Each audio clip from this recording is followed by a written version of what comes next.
like I said. And then the next thing I know, I heard him on that organ. Yeah. I walked into the church and the organ greeted my ears before I got in. Amen. And I was like, what is that? Because it took me back. You know how music can take you to a place that you ain't been in a long time? Like the good smell of cake or pie or something. And he took me back. He took me back. And the next thing I know, I walk in, I see the brother smiling. And he was happy.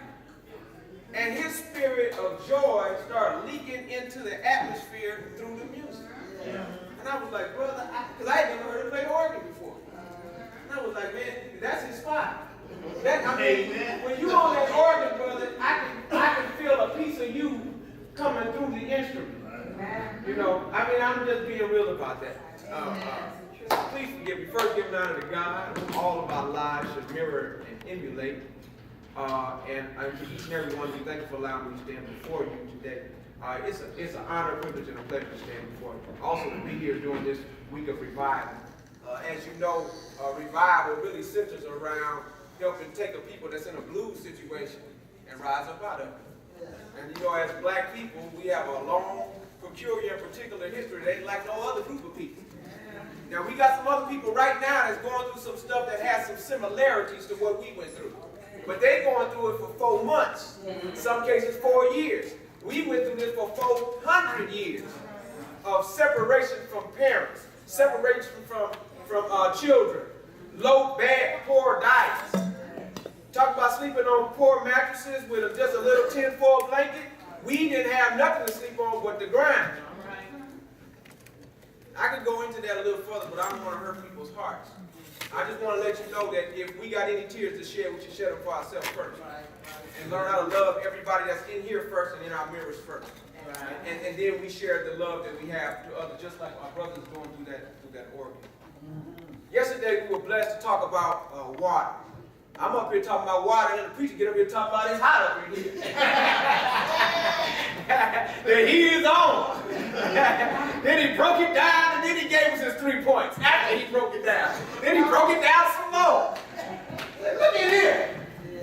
So, but I don't want to let that take away from that when you have something hot inside of you, something festering inside of you in terms of health and wellness, the easiest thing that we can do, the most cost-efficient thing that we can do is drink more water. Preferably alkaline water. Now, the least expensive way, once again, I just want to go over this. You add a lemon, you add limes, you add cucumbers to your water. This is tea and some limes in it. All right? Add that to your water. You can do a little baking soda, once again, room temperature, 32 ounces when you first wake up. Put the water next to your bed before you go to bed. When you wake up in the morning, drink your 32 ounces. Do that every day. It's great for your skin. It flushes you out. It makes you smile better the whole night. Everything is there. All right. The next part deals with the type of foods that we eat. Now, I have a longer presentation that's about an hour and a half, which obviously we're not doing here, which deals with overcoming the slave diet, slave religion, and the slave mentality. Slave diet, slave religion, slave mentality. This right now is dealing with the diet. Now, you know, we have to be very careful when we talk about food because we have a very special relationship with food. Food is very intimate. I talk about the music taking me back. I can think about some greens and some cornbread taking me back. I think about some yams taking me back. My mom still eats pork chops, and when she eating the pork chops, I don't eat the pork chop no more, but I can tell you, it takes me back. All right? Pork chops, macaroni and cheese, some mashed potatoes and gravy. And if you get the string beans just right, you know what I'm talking about. Yeah, see, here she go. Some of our favorite foods don't come from Africa. They come from the slave block. And so our health dictates or is dictated by a great degree of our diet. The difference is, of course, when we were eating a high-starch, high-carbohydrate diet, we were also in the fields burning it out. Now we live more sedentary lives. We don't move around as much, and we're not in the sun as often, and we don't drink enough clean and clear water. Because back then, they take the water, put it in glass, and put the glass on top of the roof, and let the sun clean it out, and you drank it, and it came from the ground anyway, so it was good, clean, fresh, healthy water. Well, we were so cold we could get high off of life. Work 12 to 16 hours a day. Come back, drink the water off of one meal, sometimes nothing but a whole cake. Go out and drink all night. Come back in the morning and work again. Now you got to be one healthy joker to do that. And they were drinking moonshine. Y'all saw The Color Purple. Remember when Suge had a little spot, the juke joint down there, and the church wasn't too far away? So the folks like James Cone used to say, the folks that couldn't get it right in church, they could express their spirituality through the juke joint. All right? So if I can't get it out here in God's house, I got another house. They sometimes call it the devil's house, that I can get it out in, right? Sister, what's on your mind? We're two of a kind. The food that we eat, we can control that to some degree. Now, we can't control the GMO, genetically modified organisms. We can't control that. Unless you grow your own food. If you don't grow it, you don't know it. You can't control the chemicals that they put inside of the cow and the chicken. You can't control that all the time. You can't always control the pesticides that they spray on the food that get in the soil and get in you and in the water. You can't always control the lead that's in your pipes. So you can't control every environmental factor, but you can control what you do and do not eat and how much of it you eat and how often you eat it. And so we have to try to choose the healthiest of the options that we have. It's almost like choosing president. You got two bad options, you got to choose the least bad of the two, right? Or at least the one that you know, at least the one you know is going to be a certain way. So when we choose greens, green leafy vegetables, when we choose carrots and yams, the bright colors, and we make our plates up with a lot of bright colors. You don't have to be no rocket science. You don't have to know all your calorie counts and all that. No, just have your plate full of vegetables with bright colors. If you're going to cook your food like we cooked it in the slave quarters, because we had to cook it that way, where you cook almost all the nutrients out, keep the top on the pot, the fire very low, cook it for a long time, and drink the pot liquor. If you have cast iron pots, you can get iron from the pot. What you that say? Decreases your opportunity for anemia. So you don't have to have iron pills if you have iron skillets and pots. If you eat yams, candied yams, or what do we have here? We have candied yams, or do we have sweet potatoes, right? We call them candied yams, right? But did you know that sweet potato has 7 of the necessary amino acids in it? So that sweet potato, which is similar to the yam that we had in Africa, that sweet potato can help you with your iron deficiency, so that you don't have to stay hooked on the iron pills, or at least don't have to take as many. There's little things that we can do to help ourselves. One part, of course, is the water. That's the first part. Even if you're eating and drinking and messing around, doing all of that stuff, make sure you drink your water. Try to drink a gallon a day for 14 days, and we flush ourselves out, alkaline water. And we start healing ourselves from the inside out at a cellular level. But the next thing, of course, is the food.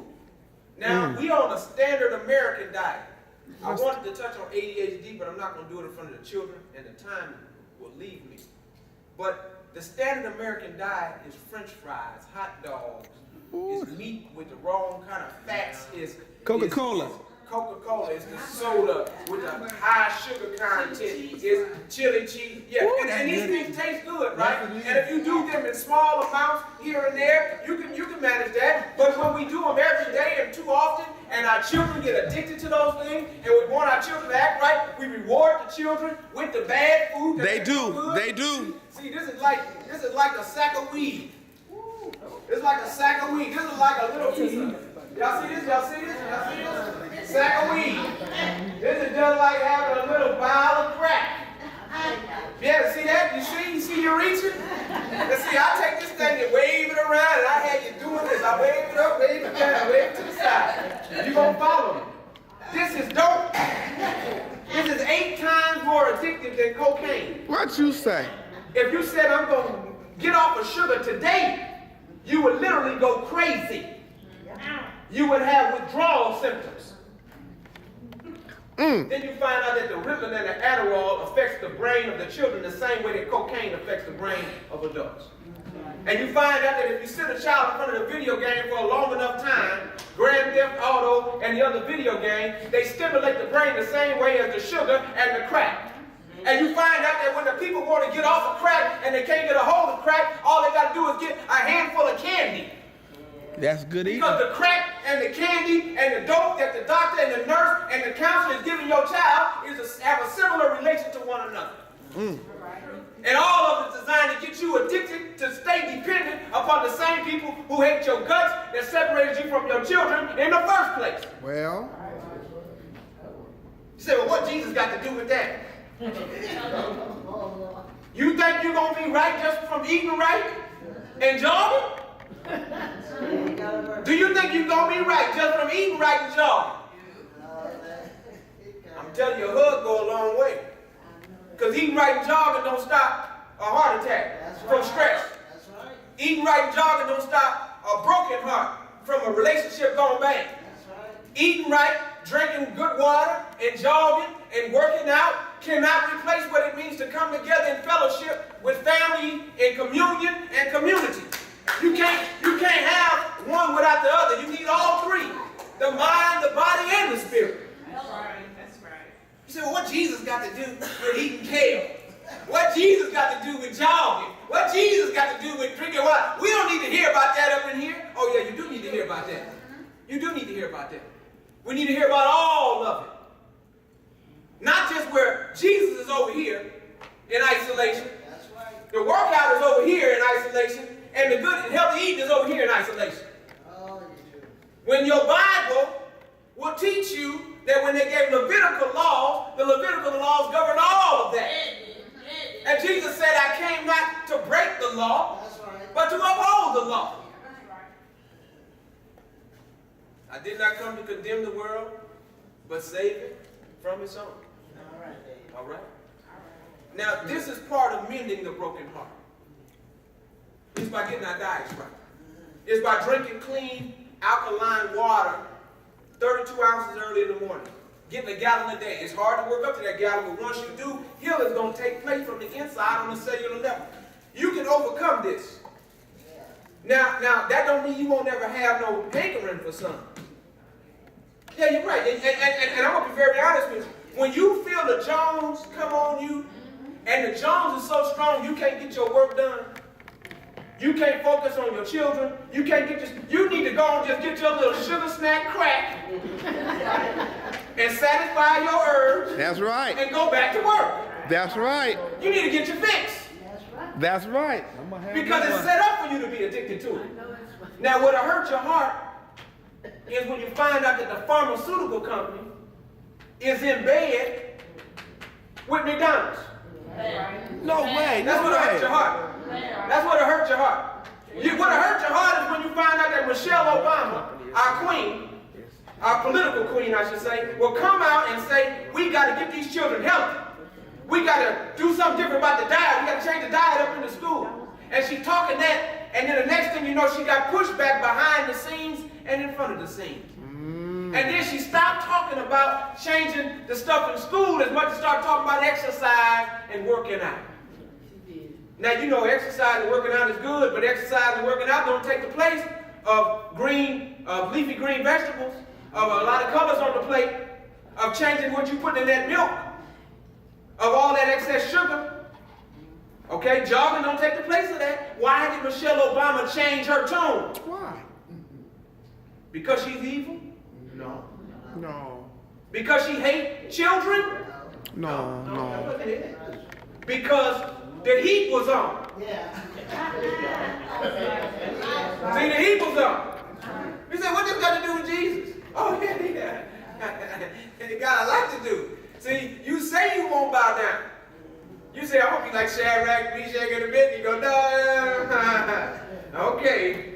Yeah, we see how you're going to be. All right? Most of us will bow down. Most of us have bowed down.